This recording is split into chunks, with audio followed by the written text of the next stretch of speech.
2025-yil qanaqa o'tdi? Yil boshida men Abstract Production'da location manager bo'lib ishladim va o'zimni productionimni ochmoqchi bo'ldim va shuning uchun rolik oldim. Biznes egasi uchun reklamli rolik olishim mutlaqo bepul. Lokatsiya, aktyor topdim va byudjet ajratdim. Afsuski shuncha qilgan ishim menga umuman yoqmadi va bu rolikni men chiqarmadim. Bu rolikka olaman deb men o'zim 800 ming yo'qotdim. O'zim ishlab yurgan ishxonada kuchliroq mehnat qilib, oyligimni oshirib oldim va shu bilan birgalikda menga brand face sifatida ish qo'shildi. Qaytgancha men Orient Motorsda digital marketologman. 17-fevral kuni shu sanadan boshlab menga tashqaridan reklamalar chiqishni boshladi. Men yaxshi daromad topishni boshladim, lekin menga bu kamlik qildi. 28-iyun kuni men birinchi rolikimni Instagramga yukladim. Boshida menda hech qanaqa o'sish bo'lmadi. Bir oy davomida 8 ta rolik yukladim va menga 50 ta obunachi keldi. Motivatsiya 0, kontent qilish niyat umuman yo'qolib qoldi. Yaxshi ham YouTube'im bor.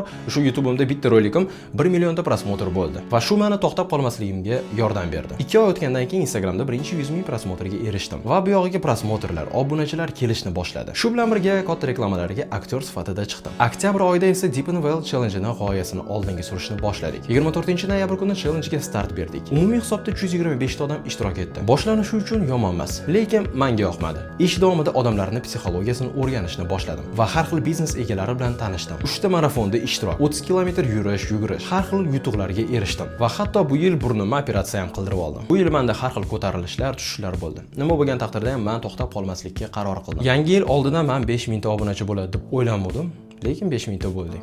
Buning uchun sizlarga kattakon rahmat. Yangi yilingiz muborak bo'lsin.